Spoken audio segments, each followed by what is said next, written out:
قال رب إني ظلمت نفسي فاغفر لي Bismillahirrahmanirrahim. Assalamualaikum warahmatullahi wabarakatuh. Alhamdulillah wassalatu wassalamu ala Rasulillah wa ala alihi wa sahbihi wa mawalah wa la hawla wa la quwata illa billahi wa ba'd. Alhamdulillah, di malam ini kembali kita bisa duduk untuk berthalabul ilmi, dan kita lanjutkan kajian kita masih membahas tafsir singkat dari surah At-Takwir, dan kita masuk pada firman Allah Subhanahu wa taala, fala uqsimu bil khunnas. A'udzubillahi minasyaitonir rajim. Bismillahirrahmanirrahim. Fala uqsimu bil khunnas, al jawaril qunnas, wal laili idza as'as, was subhi idza tanaffas. Fala uqsimu bil khunnas, aku bersumpah dengan bintang-bintang. Al-jawari, yang beredar, al-kunnas, dan yang terbenam. Wal-laili idza as'as, demi malam apabila telah larut. Was-subhi idza tanaffas, dan demi subuh apabila fajar telah menyingsing. Baik, ma'asyiral muslimin wal muslimat rahimani wa rahimakumullah. Di sini Allah Subhanahu wa taala mengatakan fala uqsimu. Fala uqsimu. Apa makna la dalam uqsim di sini? Ada yang mengatakan la di sini artinya la zaidah. Jadi huruf tambahan saja, sehingga maknanya aku bersumpah. Ada juga mengatakan la di sini artinya ta'kid, untuk penguat. Jadi kalau dimaknai fala uqsim bil khunnas, artinya Allah bersungguh-sungguh bersumpah dengan bintang-bintang. Tapi ada juga mengatakan la di sini nafiyah, peniadaan. Artinya Allah tidak perlu bersumpah dengan perkara yang sudah jelas. Bintang itu sudah jelas, ngapain dibuat sumpah lagi? Tapi di sini banyak yang mengatakan bahwa la di sini adalah huruf zaidah, tambahan saja. Maknanya fala uqsim bil khunnas, aku bersumpah dengan bintang-bintang. Dan sering saya ulang-ulang waktu video muliakan Allah Subhanahu wa taala, apabila Allah Subhanahu wa taala bersumpah dengan makhluknya yang ada di alam semesta ini, maknanya bahwa makhluk yang dijadikan sumpah itu pasti memiliki keistimewaan di hadapan Allah Subhanahu wa taala. Karena tidak semua makhluk dijadikan sumpah. Makhluk Allah ini tidak bisa kita hitung jumlahnya. Tapi kenapa kemudian hanya beberapa makhluk yang dijadikan sumpah di dalam Al-Quranul Karim? Ya, karena makhluk yang dijadikan sumpah itu memiliki rahasia dan keistimewaan. Salah satunya adalah bersumpah dengan bintang-bintang.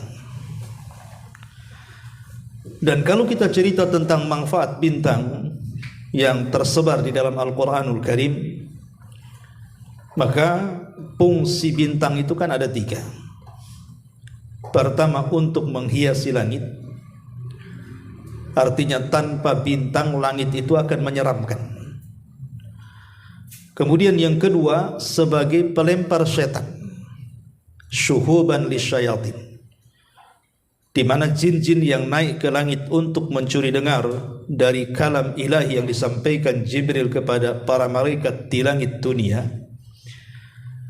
itu terkadang jin-jin itu mendengar beberapa kalimat kemudian diperjualbelikan dengan para dukun yang ada di bumi. Makanya Allah Subhanahu wa taala memfungsikan bintang untuk melempari jin-jin yang berusaha untuk mencuri dengar dari kalam-kalam Allah yang ada di langit dunia. Kemudian yang ketiga sebagai arah. Karena zaman dulu kompas itu hanya menggunakan 2 alat saja. Kalau siang hari menggunakan gunung dan kalau malam hari menggunakan bintang. Tapi zaman sekarang ya tidak perlulah, sudah ada Google Map. Nanti diarahkan itu. Walaupun kadang-kadang nyasar juga gitu ya. Inilah makna daripada fala uqsimu bil khunnas. Ada juga yang mengatakan bahwa al-khunnas di sini artinya syaitan. Dia bercerita tentang syaitan. Kenapa syaitan? Karena syaitan ini al-jawar al-khunnas. Kalau dimaknai bintang artinya al-jawar itu kan beredar. Berarti bintang di malam hari. Tapi kalau yang dimaksud al-khunnas yang kemudian tidak beredar kembali ke porosnya, maka yang dimaksud bintang di siang hari. Karena di siang hari kan bintang akan hilang, bersembunyi. Tapi kalau di malam hari pasti muncul, itulah disebut al-jawar. Jawar itu artinya beredar, nampak. Kemudian al-khunnas itu artinya tersembunyi. Tapi ada yang mengatakan bahwa yang dimaksud di sini adalah syaitan dengan was-wasnya. Jadi setan Allah Subhanahu wa taala bersumpah dengan syaitan dan juga was-wasnya. Di mana syaitan ini Allah Subhanahu wa taala, Nabi sallallahu alaihi wasallam bersabda, "Inna syaitana jathimun ala qalbil abdi." Fa idza dzakarallaha khanasa wa idza ghafala waswasalahu. Sesungguhnya setan itu terkadang bertengger di hati seorang hamba. Apabila dia mengingat Allah, setan itu apabila mengingat manusia apabila mengingat Allah itu khanasa, maka setan akan menjauh, akan bersembunyi. Itu mana khunas, ya. Tetapi apabila si hamba ini kemudian lalai, maka setan akan al-jawar, akan muncul dan memberikan was-wasnya.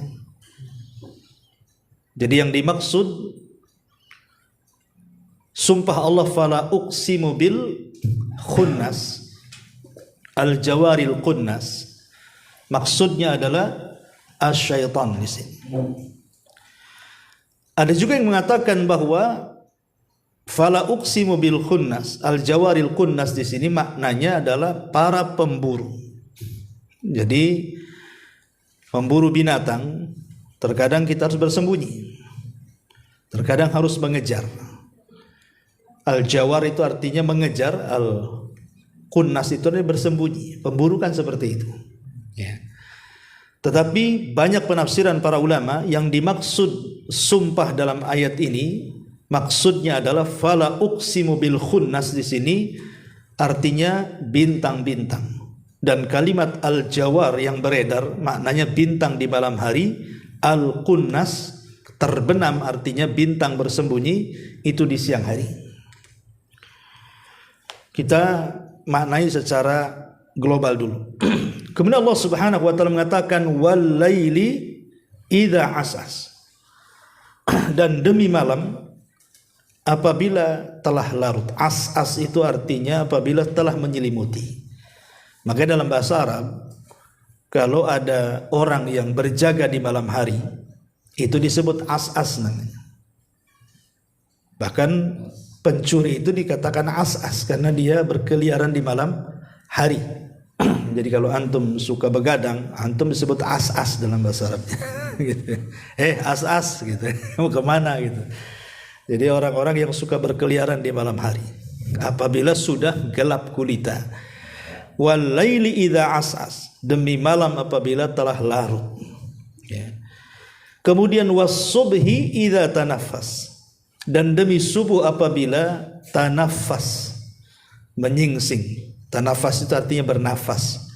Seseorang apabila sempit dadanya, kemudian mungkin dengan ada masalah, tiba-tiba masalahnya teruraikan, kadang-kadang kita menghela nafas dan menghilangkan kesempitan. Alhamdulillah, itu namanya tanafas. Ya, jadi yang tadinya sempit dadanya jadi lega, itu namanya tanafas dalam bahasa Arab. Ya.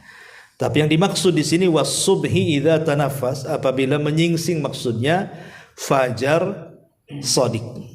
Karena fajar itu kan ada dua, ada fajar kadzib, ada fajar shadiq. Kalau fajar kadzib ini itu cahayanya masih di langit, belum ke bumi. Tapi kalau sudah fajar shadiq, atau dengan kata mudahnya waktu subuh, datang waktu subuh, maka cahayanya sudah memantul ke bumi, menerangi jalan-jalan, gang-gang, atap-atap, dan begitu seterusnya. Itu dimaknai tanafas, was-subhi idza tanafas. Taib, ma'asyiral muslimin wal muslimat rahimani wa rahimakumullah. Inti daripada sumpah-sumpah ini sebenarnya di mana Allah Subhanahu wa taala ingin bersumpah dengan dua waktu yang sangat istimewa, yang penuh dengan rahasia dan keajaiban. Pertama di waktu malam, dan yang kedua di waktu subuh. Ini dua waktu yang sangat istimewa bagi seorang muslim. Adapun di waktu malam itu sendiri, kenapa malam ini sesuatu yang sangat istimewa bagi kita seorang muslim? Karena kalau kita melihat sejarah, peristiwa-peristiwa agung, peristiwa-peristiwa mulia itu banyak terjadi di malam hari. Seperti contoh saja peristiwa Isra dan Mi'raj. Itu terjadi di malam hari. Dan itu peristiwa yang spektakuler, yang luar biasa. Tidak ada satupun nabi sejak Adam sampai Nabi Isa, nabi yang terakhir dari Bani Israel, yang pernah diangkat ke langit. Maksudnya sampai ke Sidratil Muntaha. Nabi-nabi itu hanya di langit-langit saja. Sebagaimana Nabi SAW menemui mereka di langit pertama sampai ke-7. Adapun yang sampai ke Sidratil Muntaha itu tidak ada, kecuali Nabi kita Muhammad SAW. Dan peristiwa Isra Mi'raj itu di malam hari.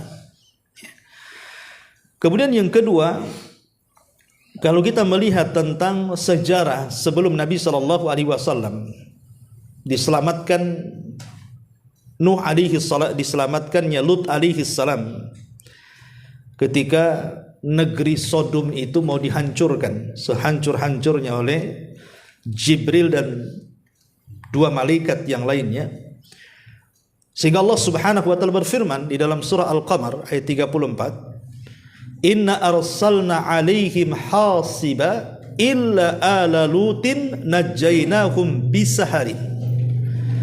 Sesungguhnya kami telah menghembuskan kepada mereka angin yang membawa bebatuan. Maksudnya yang ditimpakan kepada kaum Sodom, hujan batu. Kecuali keluarga Lut, mereka kami selamatkan sebelum waktu fajar menyingsing. Artinya di malam hari. Sebelum waktu fajar itu maksudnya masuk malam hari. Dari sini kita tahu bahwa malam itu banyak menyelamatkan para nabi. Salah satunya Lut alaihi salam dan juga Nabi Musa. Ketika Musa alaihi salatu wasallam menyelamatkan Bani Israel dari kepungan Fir'aun dan bala tentaranya, maka Allah Subhanahu wa taala merintahkan Musa untuk segera hijrah dari Mesir ke Palestina itu di malam hari. Artinya peristiwa-peristiwa itu di malam hari.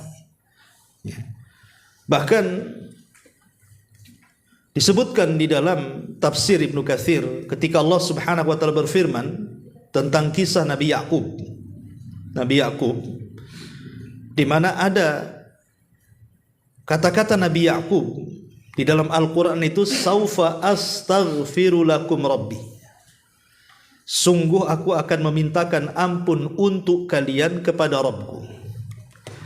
Abdullah bin Abbas radhiyallahu anhuma memberikan asbab nuzul dari kalimat saufa astaghfiru lakum rabbi, perkataan Yakub, di mana kata Abdullah bin Abbas radhiyallahu anhuma, kalimat ini diucapkan oleh Nabi Yakub kepada anak-anaknya di malam hari. Jadi Nabi Yakub apabila mau mengajak berdoa anak-anaknya, maka Nabi Yakub meminta kepada anak-anaknya untuk bangun di malam hari. Kemudian mereka berkumpul dan Nabi Yakub pun kemudian mendoakan mereka dan mereka mengaminkannya. Itu asbab nuzul dari kalimat saufa astaghfiru lakum rabbi. Dari sini kita tahu bahwa para nabi itu sangat menghargai waktu malam.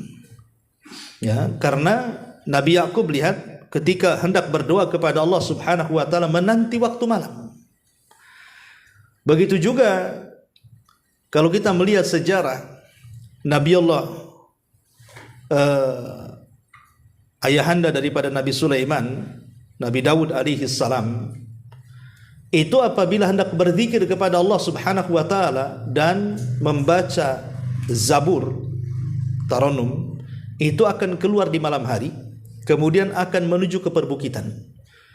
Kemudian mulailah Daud membaca Zabur dengan 70 suara. Karena mukjizat Nabi Daud itu di suara. Selain mampu membuat baju besi tanpa harus dibakar. Jadi dia punya suara itu indah sekali. Jadi satu suara akan berbeda dengan suara yang lainnya, dan suara yang lainnya akan lebih indah daripada suara yang lainnya lagi, dan begitu seterusnya. Makanya wajar kalau seandainya Allah Subhanahu wa taala menggambarkan bagaimana burung-burung dan gunung-gunung ikut bertasbih bersama Daud alaihi salatu wassalam. Dari sini kita tahu bahwa malam hari itu adalah malam yang sangat istimewa bagi para nabi. Lah begitu juga malam hari itu juga malam istimewa bagi seorang muslim, bagi seorang mukmin, karena malam itu lebih afdal dibandingkan siang. Malam hari itu lebih afdal dibandingkan siang hari. Tentu banyak alasan kenapa kemudian malam hari lebih afdal dibandingkan siang hari. Pertama, karena ibadatul laili ghaliban ma yatawaffaru fiha al-ikhlas. Ulama mengatakan umumnya ibadah di malam hari itu cenderung ikhlas dibandingkan ibadah di siang hari. Ya wajar mau riya sama siapa di malam hari, orang tidur semua kan gitu ya. Sehingga susah untuk melakukan riya. Ya bisa saja riya zaman sekarang ya dengan adanya handphone bisa saja riya kan. Pemanya antum sholat live TikTok pemanya kan.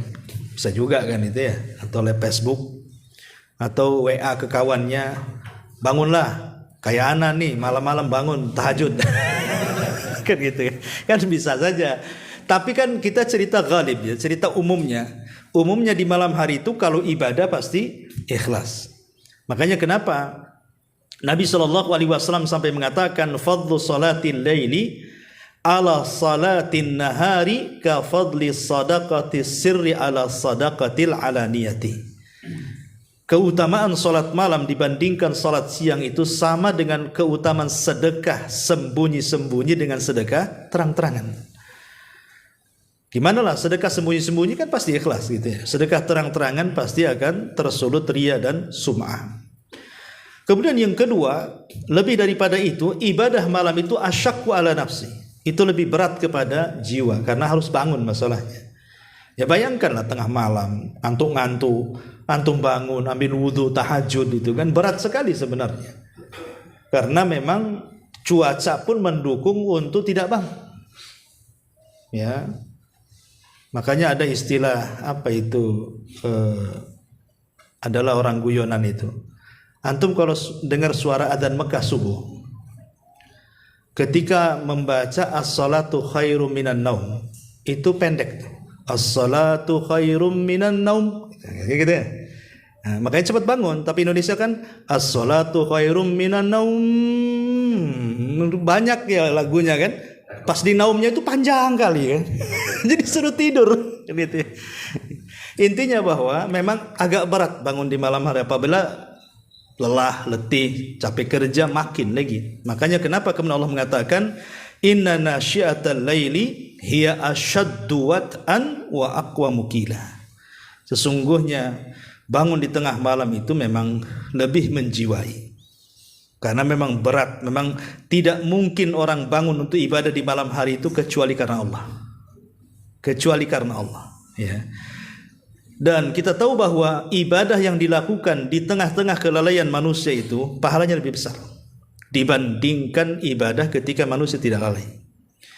Makanya kenapa solat duha sampai-sampai ulama mengistilahkan dengan salatul awabin, solatnya orang-orang yang kembali kepada Allah alias orang-orang yang bertobat. Karena memang tidak semua orang bisa salat duha.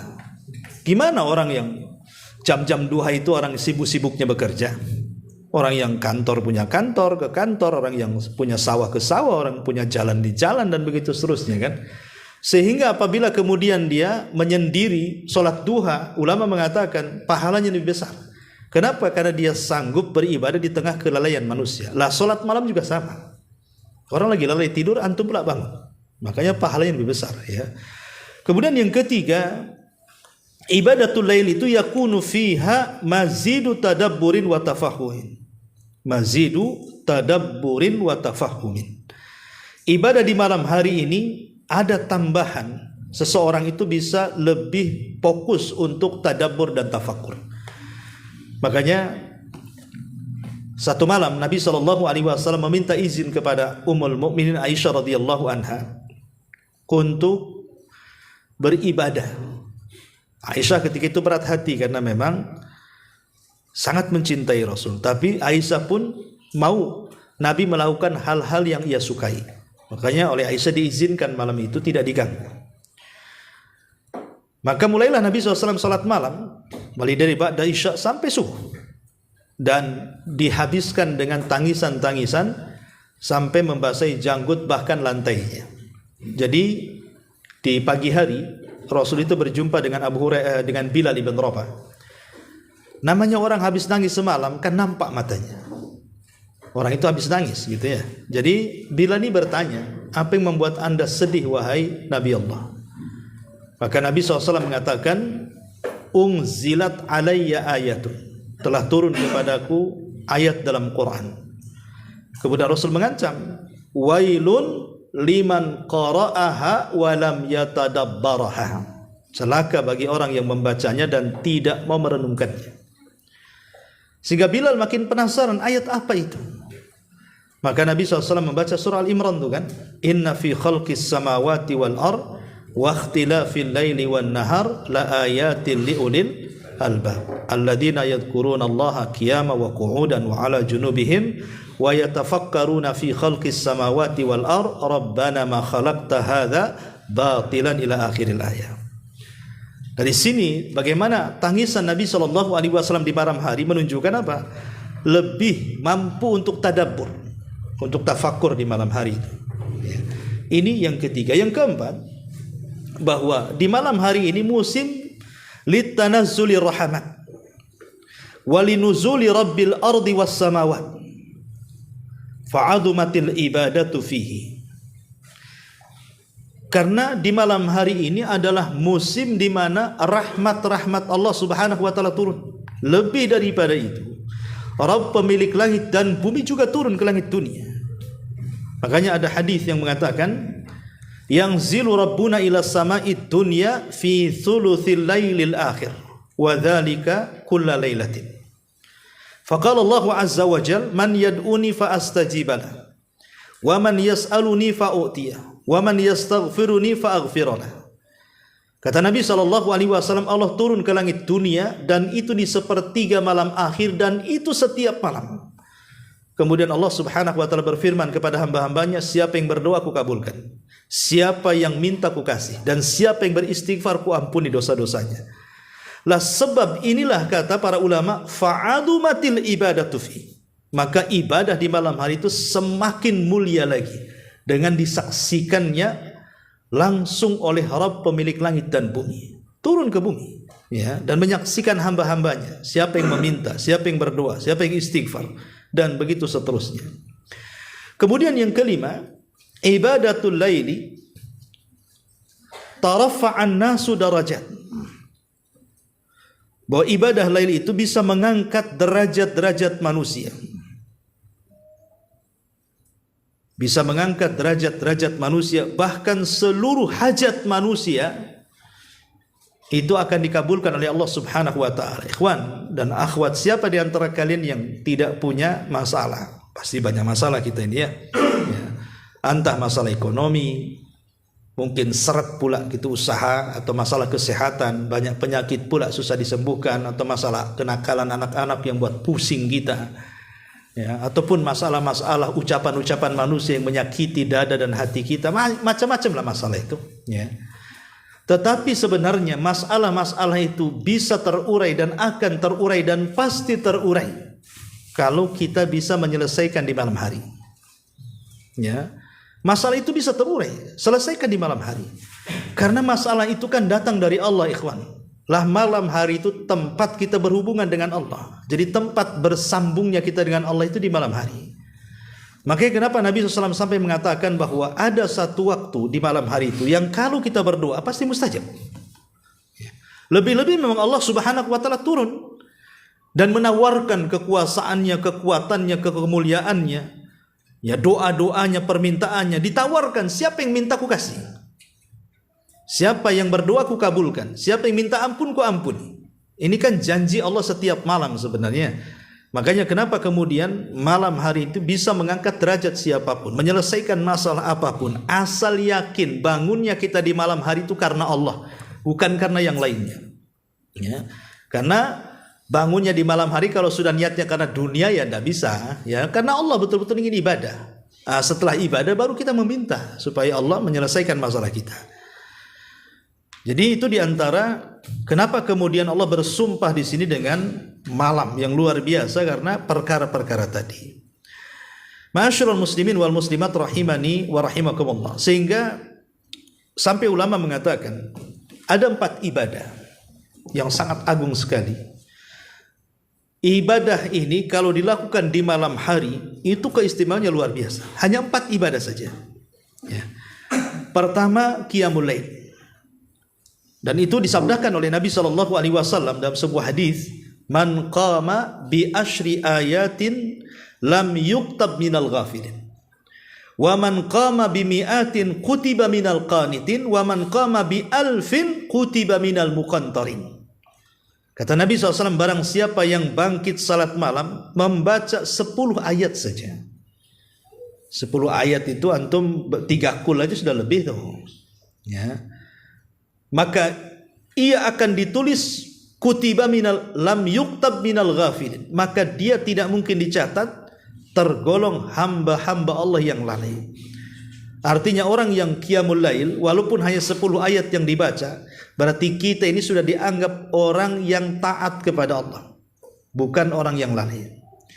Kemudian yang kedua kata Rasul, kalau ditambah dari 10 ayat menjadi bimi'atin dan ditambah menjadi 100 ayat dalam salat malam kita, maka ini lebih lagi, kutiba minal qanitin, maka betul-betul dia di atas orang-orang yang betul-betul menundukkan diri kepada Allah, orang yang paling taat kepada Allah Azza wa Jalla.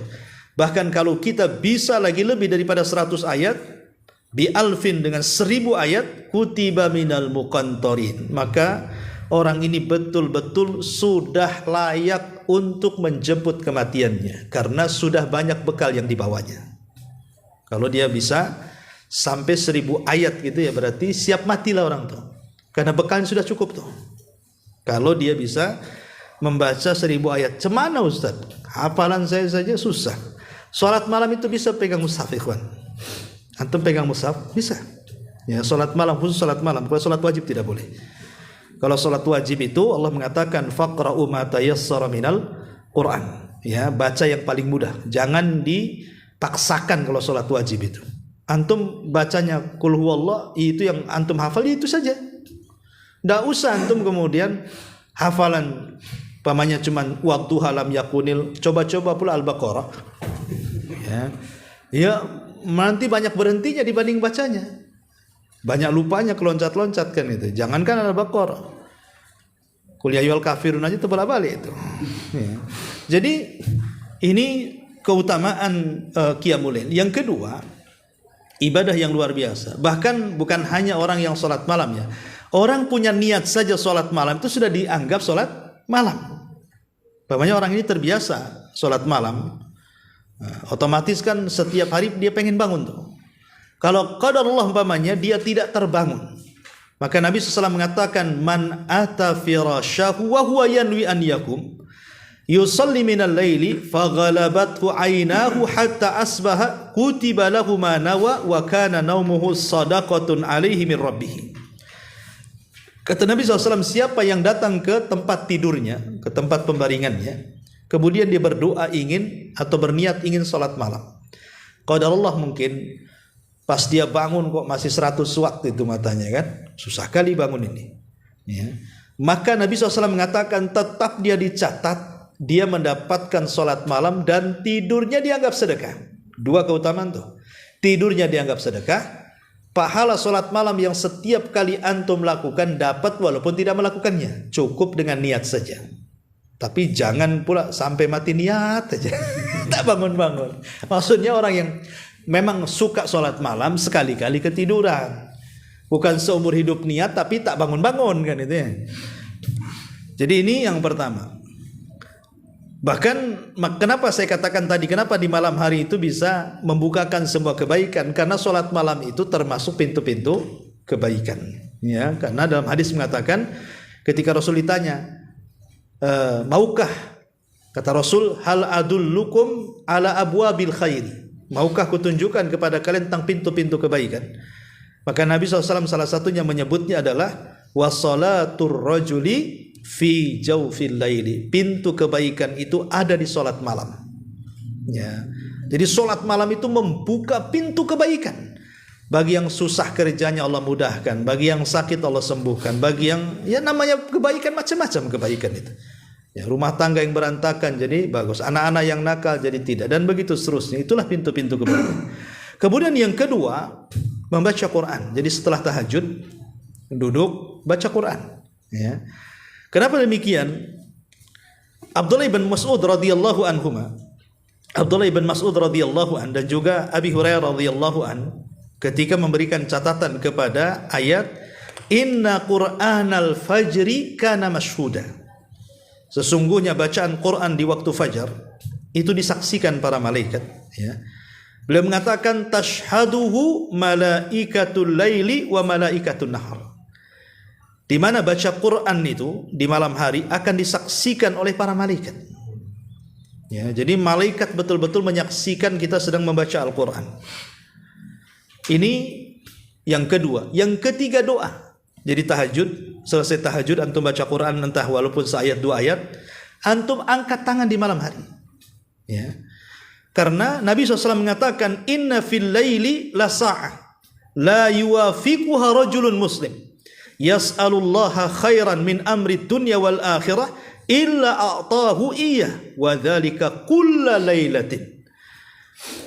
Kata Nabi SAW dari hadis Jabir, sungguh di waktu malam itu terdapat satu waktu tidaklah seorang muslim mendapatkan saat itu lalu ia memohon kepada Allah Subhanahu wa taala alias berdoa meminta kebaikan dunia dan akhirat kecuali Allah akan kabulkan doa-doanya, dan yang demikian itu setiap malam. Jadi setiap malam itu ada waktu yang kita tidak tahu waktu itu kapan. Pokoknya setiap malam. Lah kalau kita bertepatan dengan waktu itu minta apa saja dari kebaikan dunia dan akhirat kata Rasul pasti dikabulkan. Ya. Makanya ini penting berdoa di malam hari. Jadi habis sholat baca Quran, angkat tangan, baru yang terakhir istighfar. Karena Allah mengatakan dalam hadis tadi, man yastaghfiruni fa'aghfirlah. Siapa yang minta ampun ku ampuni. Kenapa kemudian setelah kita tahajud, kemudian baca Quran, kemudian berdoa, kemudian istighfar? Ya. Karena istighfar ini bukan hanya semata-mata kita meminta kepada Allah agar diampuni dosa-dosa kita, tapi lebih daripada itu, mana istighfar itu agar Allah menutupi aib-aib kita di siang hari, supaya Allah tidak menyingkap aib kita. Betapa banyak orang-orang yang disingkap aibnya, malunya luar biasa kan? Ya, umpamanya digibahi orang, digabai orang terdekat kita, kepada orang lain yang orang lain tidak tahu tentang kita, karena mendapatkan cerita kawan dekat kita jadi tahu, aib kita jadi terbongkar. Lah supaya di siang hari aib-aib kita tidak terbongkar, tidak dibicarakan orang, tidak digibah orang gitu ya, tidak direndahkan orang karena aib kita, maka perbanyaklah istighfar di malam hari. Lebih daripada itu, Nabi SAW mengatakan, man lazimal istighfar ja'alallahu min kulli dhikin faraja wa min kulli hammin makhraja wa razaqahu Allahu min haitsu la yahtasib. Siapa yang melazimkan istighfar, Allah jadikan setiap kesempitannya kelapangan, setiap kesedihannya kebahagiaan, dan Allah akan berikan rizki dari arah yang tidak disangka-sangka. Jadi kalau kita bisa melihat mulai dari sholatnya, baca Qur'annya, doanya dan istighfarnya, ini sebenarnya menyingkap semua kesulitan dunia, ikhwan. Makanya saya katakan di muqaddimah bahwa malam hari ini bisa menyingkap semuanya, bisa menguraikan semua musibah yang kita alami sebenarnya. Dan kalaupun seandainya kita sudah berusaha setiap malam melakukan 4 ibadah ini, tapi tak kunjung juga apa yang kita harapkan juga dikabulkan, boleh jadi ada hikmah Rabbani yang kita tidak tahu. Itu sudah takdir Allah Subhanahu wa taala.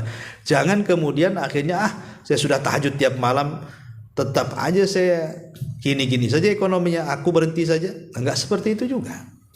Ya, sampai naudzubillah saya baca di komen YouTube itu ada kata-kata orang, saya sudah bersalawat katanya 1000 kali sesuai dengan arahan Ustadz katanya. Kemudian saya baca juga, dengar juga YouTube Ustadz itu ini tentang tidak ruginya perniagaan bersama Allah.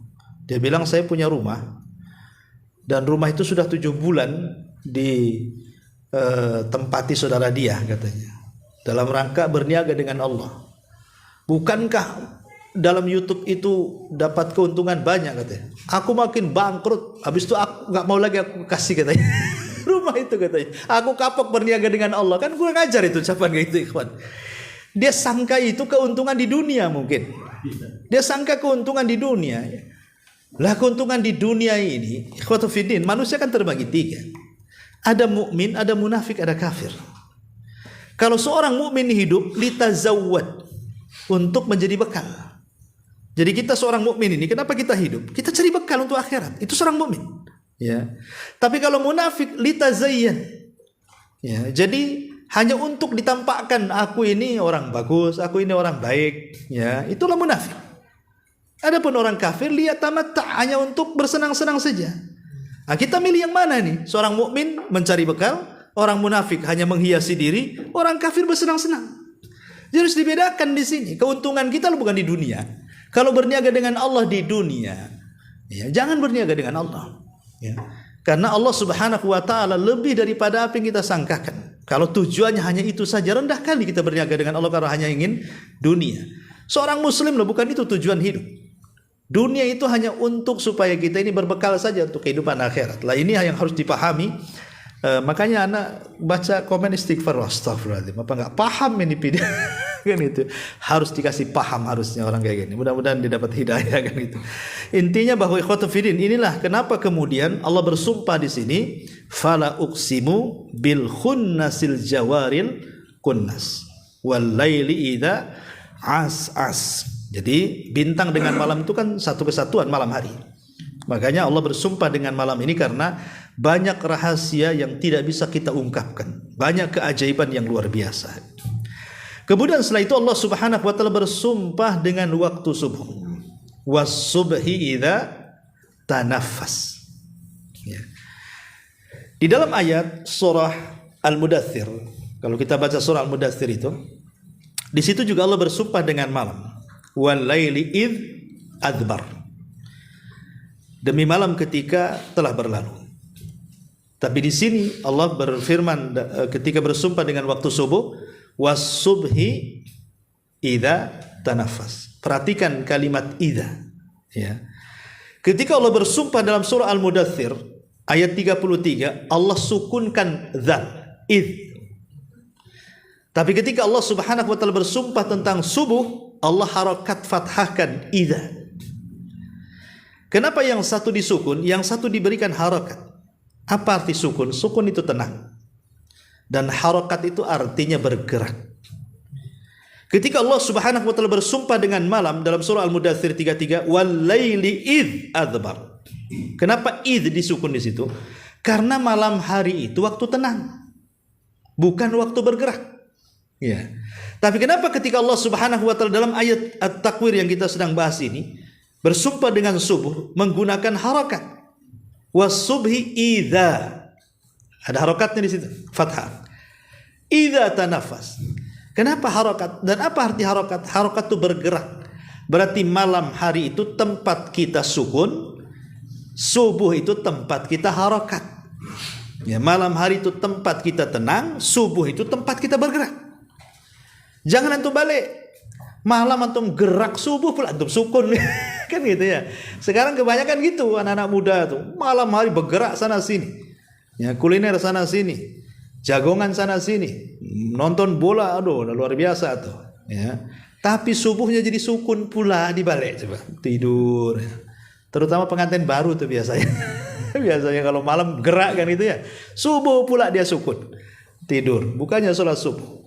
Ya, ini menunjukkan bahwa subuh itu tempat bergerak. Kenapa di sini bahasa Al-Quran menggunakan tanafas? Tadi saya sudah mengatakan di muqaddimah, tanafas itu artinya orang yang bernafas dari dada yang sempit menjadi lapang. Itu tanafas artinya. Ya. Lah menggunakan tanafas karena dahulu para ulama salaf, dahulu orang-orang soleh, para ulama salaf, itu kalau datang di malam hari, maka akan datang perasaan takut yang menyelimuti mereka. Dan mereka menggambarkan malam itu seperti jahanam yang gelap. Makanya orang-orang saleh dahulu, mereka tidak tidur di malam hari. Mereka akan tahajud, baca Quran, berzikir, berdoa, istighfar, dan begitu seterusnya. Karena sempit dada mereka, seolah-olah mereka membayangkan malam hari itu seolah-olah mereka berada dalam jahanam. Karena di zaman itu, zaman dulu, kan tidak seterang zaman sekarang. Sekarang itu hampir tiap jalan ada lampu, di rumah juga ada lampu, sehingga tidak bisa membedakan mana siang ada malam. Kalau bedakan tuh kalau ke langit, betul lah ada bintang malam, kalau tak ada bintang siang kan itu ya. Tapi zaman dulu, ya gelapnya gelap betulan kan itu ya. Jalan-jalan gelap, rumah-rumah gelap gitu. Karena mereka kalaupun menghidupkan semacam obor dan yang lain pun sayang dengan minyaknya. Sehingga kalau datang malam hari itu perasaan takut itu menyelimuti mereka. Contoh sajalah kalau antum sedang tidur, tiba-tiba lampu gelap, tidak ada cahaya. Ya, lilin tak ada di rumah, handphone pula ada lowbat kan gitu ya. Itu rasanya sesak dadanya kalau kita berada di kegelapan itu. Tapi kalau sudah ada cahaya sedikit saja, itu mulai itu agak tenang lah dada kita, agak luas gitu. Itu kita rasakan itu. Lah kenapa kemudian di sini wasubhi idza tanafas? Karena seolah-olah para ulama itu terbebas dari kegelapan neraka ketika melihat subuh. Tanafas, merasa lega gitu maksudnya. Kenapa wasubhi idza tanafas di sini? Karena mereka seperti itu. Bahkan bukan hanya itu. Kalau sudah datang hari Jumat khususnya, itu binatang-binatang satu dunia tidak tidur mereka. Satu dunia binatang itu mereka akan menunggu waktu subuh. Kenapa? Karena mereka menyangka bahwa itulah malam terakhir bagi mereka. Dan besok akan terjadi kiamat. Karena kiamat itu terjadi di hari Jumat. Rasul tidak menyebutkan tanggal, bulan, tahun, tapi Rasul menyebutkan hari. Ya, bahwa kata Nabi SAW, hari Jumat itu hari diciptakan Adam. Hari Jumat hari dimasukkan Adam ke sorga. Hari Jumat hari dikeluarkan Adam dari sorga. Dan hari Jumat juga kiamat dibangkitkan. Jadi hanya disebutkan hari saja. Tanggalnya berapa, bulannya berapa, tahunnya berapa, wallahu alam, tidak ada yang tahu. Lah binatang-binatang itu dengan insting mereka, kalau datang hari Jumat, mereka ketakutan di malam hari. Tapi kalau datang subuh masih menyingsing, berarti terjadi kiamat. Maka binatang semua akan bersenang. Karena terjadi kiamat. Itu makna idza tanafas namanya. Ma'asyiral muslimin wal muslimat rahimani wa rahimakumullah. Dan di sini juga mengatakan bahwa kalimat menyingsing tadi saya sudah singgung bahwa fajar itu ada dua. Kenapa kita harus tahu perbedaan fajar? Yang satu fajar kadzib, yang satu fajar shadiq. Ya. Dan itu penting bagi seorang muslim. Karena selambat-lambatnya seorang mukmin atau seorang muslim itu bangun di fajar mana? Fajar pertama. Ya, jadi selambat-lambatnya seorang muslim bangun di malam hari itu bukan di fajar kedua, bukan di sholat subuh, tetapi di fajar kadhib. Biasanya disunahkan azan awal di situ. Makanya kalau waktu subuh itu kan disunahkan ada 2 azan. Ya, azan pertama dan azan kedua. Ya, di Indonesia memang jarang, tapi ada di beberapa tempat tuh waktu saya ke Lamongan kalau nggak salah. Itu ada masyarakat di situ udah terbiasa azan itu 2 kali. Jadi azan pertama dan azan kedua. Ya, kalau di Mekah ya memang di sana begitu kan itu kalau antum pernah umrah. Makanya kenapa Nabi SAW mengatakan dalam sebuah hadis, ya, liyarji qaimukum wal yuqidu naimukum. Hendaklah kembali, maksudnya beristirahat bagi orang-orang yang menghabiskan malamnya dengan tahajud untuk berbaring. Maksudnya jangan sampai tahajudnya mempengaruhi sholat subuhnya. Ada orang yang mengejar tahajud, subuh pula lalai. Itu salah. Dia tidak bisa membedakan mana wajib mana sunnah namanya. Sholat malam itu kan sunnah saja, sholat subuh itu wajib. Ada orang yang capek-capek dia tahajud, ketika subuhnya mulai dia lunglai. Ya, karena kecapean sholat malam kan. Nggak boleh seperti itu. Tetap kita pun harus menjaga kewajiban kita kepada Allah. Makanya Rasulullah SAW menyuruh supaya dari azan pertama ke azan kedua itu sudah stop, jangan tahajud lagi. Ya, cukup di azan pertama itu selesai tahajud. Karena Rasul yang mengatakan fal yarji atau liyarji'a qaimukum wal yuqid naimukum. Jadi orang yang tegak sholat malam itu istirahat. Ada waktu itu menjelang subuh, entah dengan tidur ke samping, itu tidur ittija itu sunnah hukumnya. Maksudnya tidur nyamping ke lambung kanan, ya, supaya tidak nyenyak. Sebab kalau tidur terlentang, bablas lantung sampai zuhur. Ya, jadi itu sunnah hukumnya, tidur terlentang ke arah lambung kanan supaya tidak nyenyak, karena kan waktu subuh sudah dekat tuh. Hanya untuk meluruskan saja karena kita kecapean sholat malam. Ya. Tetapi kata Rasul, wal yuqid naimukum, lah orang yang tidak sholat malam tidur, jam-jam segitu sudah harus bangun tuh di azan pertama tuh. Makanya selambat-lambatnya seorang muslim bangun di azan pertama, supaya dia ada persiapan sholat subuh, karena azan pertama digunakan untuk persiapan sholat subuh di situ. Nah itulah kenapa kemudian kita harus memahami ada fajar kadhib, ada fajar shadiq, karena itu juga berpengaruh kepada aktivitas tidur kita, supaya jangan bablas sampai ke subuh. Ya. Nah di sini Allah Subhanahu Wa Taala bersumpah dengan waktu subuh, ya, karena waktu subuh juga banyak sekali keistimewaannya. Di antaranya, ya, pertama sebutkan oleh para ulama, di antara faedahnya adalah an-naumut tam an-nurut tam yaumal qiyamah. Orang yang bangun di subuh, ya, khususnya bagi laki-laki, maka mereka akan mendapatkan cahaya yang sempurna pada hari kiamat. Apa kata Nabi SAW? Basyiril masya'ina bidzulami. Habarkan gembira kepada para pejalan kaki di waktu gelap, maksudnya di waktu subuh, ya. Bin nuri tami yaumal qiyamah, dengan cahaya yang sempurna pada hari kiamat. Dan cahaya pada hari kiamat itu sangat dihajatkan, karena hari kiamat itu hari yang gelap gulita, sehingga cahaya itu sangat dihajatkan sekali. Makanya orang-orang yang menjaga sholat subuh, maka Allah akan berikan cahaya yang sempurna. Kemudian yang kedua, orang yang senantiasa sholat subuh itu fi dhimmatillah, maka dia berada dalam lindungan Allah, penjagaan Allah. Mulai dari subuh sampai ke subuh lagi, itu akan diberikan penjagaan. Maksudnya yang namanya hal-hal yang buruk bagi kehidupan kita sehari-hari itu kan banyak, hewan. Entah ada yang hasad dengan kita, ada yang menyihir kita, ada yang memfitnah kita, membuli kita, merendahkan kita, menjatuhkan kita, macam-macam orang itu. Ya, ada yang hendak menyaingi bisnis, dan namanya keburukan setiap hari itu ada. Ya. Tetapi Allah Subhanahu Wa Taala janjikan penjagaan kita dalam satu hari itu, kalau kita mau menjaga salat subuh. Kata Nabi SAW, man shalla salatas subhi fahuwa fi dhimmatillah. Barang siapa yang melaksanakan salat subuh, maka dia berada dalam penjagaan Allah. Dia ada dalam penjagaan Allah Subhanahu Wa Taala. Masyaallah muslimin yang dimuliakan Allah Azza wa Jalla, sampai ada kisah gitu ya di Arab sana. Jadi ada anak kecil mendengar hadis ini. Anak kecil ya usianya ya si anak-anak sekolah SD. Jadi karena dia ingin mendapatkan penjagaan Allah, jadi jam 3 sudah bangun anaknya, nunggu subuh. Habis itu sholat subuh, betul sholat subuh dia.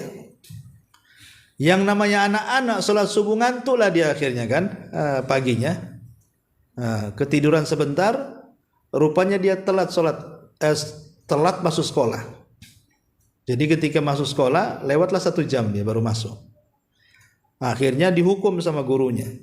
Ya, karena dia telat 1 jam, mau dipukul sama penggaris. Ya. Jadi ketika mau dipukul tuh, dipegang penggarisnya, jangan pukul katanya. Kenapa? Karena aku sedang dilindungi Allah katanya. Aku sedang dilindungi Allah katanya. Jadi guru tuh heran, kenapa? Kemudian dibacakan hadis ini. Nggak jadi dipukul. Kan aku tak jadi dipukul katanya. Kenapa? Karena dia sholat subuh, gurunya luar biasa. Nggak jadi dipukul karena kamu sholat subuh. Kata anak tuh kan betul aku dilindungi. Jadi intinya bahwa fi dhimmatillah di sini Allah Subhanahu wa taala akan memberikan penjagaan. Kemudian juga yang ketiga, syahadatul malaika. Allah Subhanahu wa taala akan mengutus para malaikat menyaksikan kita, karena malaikat yang diutus mencatat kita ini kan selain Raqib dan Atid, itu ada malaikat malam, ada malaikat siang. Jadi malaikat pencatat itu ada 4 semuanya ya. Raqib, Atid, kemudian ada juga malaikat di malam hari, dan ada malaikat yang bertugas di siang hari. Itulah malaikat-malaikat para pencatat yang Allah mengatakan kiraman katibin itu. Ya. Lah di sini malaikat itu kalau melihat ada orang yang sedang sholat subuh berjamaah, maka dia akan mencatat 2 kebaikan. Pertama, catatan malaikat di malam hari dan catatan malaikat di siang hari. Jadi dia dapat 2 pahala. Ya, jadi sholat subuh itu akan mendapatkan 2 pahala. Dicatat malaikat malam dan dicatat malaikat siang, itu maksudnya. Dan itu berdasarkan hadis yang masyhur, ya ta'aqabuna fikumul malaika. Hadis yang dikeluarkan Bukhari Muslim. Kemudian juga di antara keistimewaannya adalah sababun lidukhulil jannah. Ini yang luar biasa ya. Jadi salat subuh itu sebab terbesar kita ini dijanjikan masuk surga. Karena Rasul mengatakan man hafadha ala baradaini dakhalal jannah. Siapa yang menjaga 2 barat. 2 barat itu maksudnya 2 salat subuh dan asar, maka Allah Subhanahu wa taala jaminkan dia masuk surga. Bahkan lebih daripada itu. Sudah masuk surga itu kan nikmat yang sangat besar, ikhwan. Makanya ketika Allah Subhanahu wa taala datang kepada penduduk surga menawarkan nikmatnya sebagai bentuk tambahan, ditolak oleh penduduk surga dan mengatakan alam tubayyid wujuhana wa tudkhilanal jannah wa tubaiduna anin nar. Bukankah engkau sudah memutihkan wajah kami, kau keluarkan kami dan neraka, kau masukkan ke surga? Itu sudah luar biasa katanya. Padahal Allah mau menawarkan nikmatnya, mau ditambah lagi. Ya. Tapi penduduk surga sudah merasa puas dengan itu. Sampai berkali-kali Allah mengatakan, ya saluni ma syi'tum hadza yaumun mazid. Mintalah segala sesuatu, ini hari tambah nikmat untuk kalian. Tapi mereka tetap mengatakan seperti itu. Sampai kemudian Adam menyarankan kepada mereka agar meminta kepada Allah keredhoannya, agar Allah meredhoi mereka tinggal di sorga dan dikekalkan di dalam. Kenapa? Sebab kalau Allah murka lawan daripada redha, maka kalian akan dikeluarkan dari sorga sebagaimana dulu aku dikeluarkan dari sorga karena Allah murka. Maka dari situlah penduduk sorga baru minta kepada Allah agar Allah memberikan redhonya kepada penduduk sorga, dan Allah kabulkan. Ya. Lah tetapi nikmat sebesar itu di sorga itu tidak seberapa. Ada nikmat yang merupakan puncak dari seluruh nikmat penduduk sorga. Apa itu? Ru'yatullah. Ketika penduduk sorga itu bisa memandang Allah Subhanahu wa taala.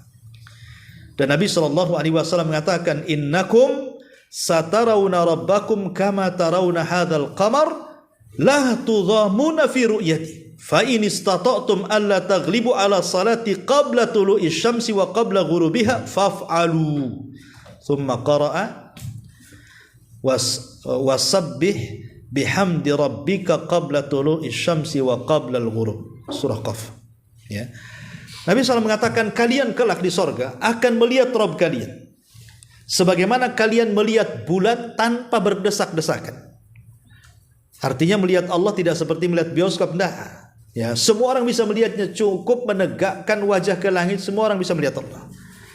Kemudian kata Nabi SAW, barang siapa yang kalian hendak mendapatkan ru'yatullah tadi, ya, maka kata Nabi SAW, kalau kalian mampu, tidak terkalahkan untuk sholat sebelum terbenam matahari dan sebelum terbitnya, maka lakukanlah. Itu syarat kalian mendapatkan ru'yatullah.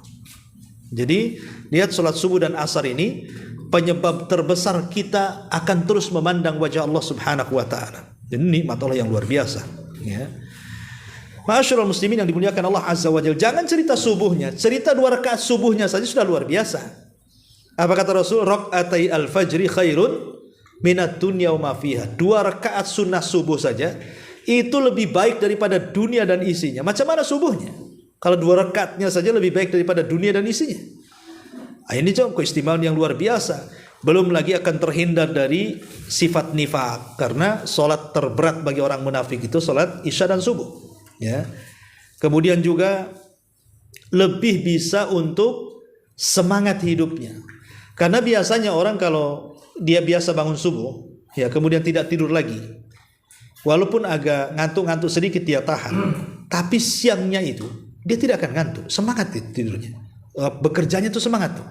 Tapi kalau seandainya nih, ya, kita ini tidak tidur malam, baru tidur umpamanya jam 1 jam 2 lah, walaupun kita bangun sampai subuh, sampai zuhur umpamanya kan, umpamanya tidur jam 2, bangun zuhur, itu habis tidur tuh lemes sampai sore itu biasanya. Ya. Memang begitu Nabi SAW yang mengatakan. Kenapa? Karena yang menjadikan orang lemes ataupun semangat itu karena uraian atau terikatnya ikatan setan dalam tengkuk. Kan setiap tidur itu, nanti nih kita pulang haji nih, tidur itu setan itu akan mengutus anak-anak buahnya mengikat tengkuk kita 3 ikatan. Makanya sering saya katakan, kenapa setan mengikat di belakang, dia tidak mengikat di depan, ya, karena ubun-ubun manusia itu tidak bisa dikuasai siapapun kecuali Allah. Makanya dalam sebuah doa Rasul mengatakan apa? Nasiyatin biyadi. Ya, bahwa ubun-ubun manusia itu ada di tangan Allah. Setan tidak bisa mengganggunya. Dari sinilah perbedaan antara teori barat ketika bicara soal otak. Kalau barat ketika mengistilahkan otak dalam kepala itu namanya otak kanan, otak kiri, ya. Tapi kalau Islam lewat hadis tentang ikatan setan itu terbagi otak depan dan otak belakang. Otak depan disebut ubun-ubun, otak belakang disebut tengkuk namanya. Itu istilah Quran, ya. Nah, setan itu tidak bisa mengikat depan, dia hanya bisa mengikat belakang, tengkuk saja. Dan diikat 3 ikatan. Nah, setiap 3 ikatan ada mantranya itu. Nim naumatan tawil katanya kan. Tidurlah tidur yang lama, tidur yang lama kan itu. Itu mantranya tuh. Tidur, itu mantra setan tuh, ya. Jadi kalau seandainya dia bangun di malam hari, kemudian berzikir, hilang 1 ikatan. Kalau dia berwudu, hilang 2 ikatan. Kalau dia sholat, hilang semua ikatan. Kata Nabi SAW, maka di pagi harinya apa kata Rasul? Tayyibun nafsi nasyatan, kata Rasul. Jiwanya bersih, hidupnya semangat, ya. Dan kita bisa rasakan memang ya, kalau kita tidur cepat gitu ya. Nah, kemudian subuh bangun nggak tidur lagi, walaupun pamannya antum tidur jam 10 tapi bangun jam 3 udah nggak tidur lagi tuh sampai siang, itu nggak akan lemes badan kita. Baru nanti ngantuk itu tengah siang. Itu tengah siang itu kita boleh kailulah, itu ada tidur lagi namanya tidur kailulah namanya. Ya, kalau mau lanjut tidur ya nanti siang lah. Ya, karena dalam rangka menyelisihi tidurnya setan. Setan itu juga tidur, tapi kalau siang dia tidur. Ya, makanya untuk menyelisih tidurnya setan kita tidur. Kata Rasul, kilu fa inna syaitan la yaqil. Hadis ini dihasankan oleh Syalbani, ya. Jadi tidurlah siang karena setan itu tidak pernah tidur siang. Walaupun kailulah itu jam berapa? Ini jadi perselisihan ulama sih. Ada yang mengatakan sebelum zuhur, ada yang mengatakan setelah zuhur. Tapi kailulah itu bukan tidur lama, tidak. Ya, tidur sejam paling lama atau 1,5 jam. Sebab kalau seandainya sampai sore itu jadi penyakit, kata ulama tib itu. Ya, kata ulama kedokteran itu kalau tidur sampai sore habis duhur itu justru mendatangkan penyakit. Ya. Intinya bahwa kenapa Allah bersumpah dengan subuh di sini, karena waktu yang sangat berkah di situ. Nabi SAW mengatakan, Allahumma barik li ummati fi bukuriha. Ya Allah, berkahi umatku di waktu paginya. Dan Rasul mengatakan, nusirtu bis saba wa uhlikatil adu biddabur. Aku ditolong dengan angin soba dan kaum Ad dihancurkan dengan angin sore. Artinya waktu subuh itu ada angin yang disebut dengan soba. Maksudnya dalam kondisi cuaca yang bagus ya, bukan hujan lebat enggak, maksudnya cuaca yang normal. Nah, maka di waktu subuh itu ada angin soba namanya. Itulah angin yang membawa kesehatan. Makanya kalau antum baca Bukhari, Muslim, Abi Daud, apapun kitab-kitab hadis, tidak ada satupun cerita ada wanita-wanita di zaman Rasul sholat jamaah kecuali subuh. Nggak ada riwayatnya. Wanita itu sholat jamaah duhur, asar, maghrib, isya, nggak ada. Tapi kalau jamaah di waktu subuh banyak riwayatnya. Wanita-wanita di zaman Rasul itu mereka keluar di waktu subuh. Bukan berarti kalau jamaah wanita di duhur, asar, maghrib dilarang, tidak. Ya, boleh, tidak boleh orang melarang wanita masuk ke masjid dengan syarat kan gitu ya.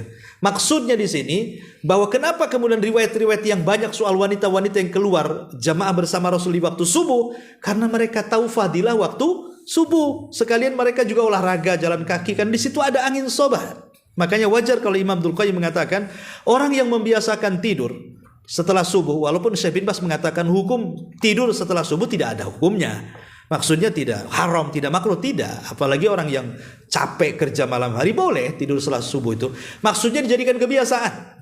Ya, orang yang membiasakan tidur ya setelah subuh itu tidak diberkahi semuanya. Waktunya, tenaganya, keluarganya, pekerjaannya hilang berkahnya. Kata Imam Al-Qayyim. Kenapa? Karena waktu itu turun berkah. Rasul yang mengatakan, ya Allah berkahi umatku di waktu pagi. Dia tidur pula waktu berkah, dia tidur. Waktu laknat dia bangun gitu ya, kan masalah. Apalagi tidak sampai subuh. Orang kalau meninggalkan subuh berarti kan hari-harinya dipenuhi laknat. Bayangkan waktu bangun saja dia sudah dilaknat dengan meninggalkan kewajiban. Jadi satu hari dilaknatlah dia sama Allah. Nah, makanya di sini kenapa kemudian rahasia Allah Subhanahu wa taala mengatakan was-subhi idza tanafas. Ya, dan subuh itu apabila telah menyingsing ya. Inilah di antara keutamaan diambil dari hikmah sumpah-sumpah dalam surah At-Takwir. Wallahu a'lam bishawab. Sampai di sini saja.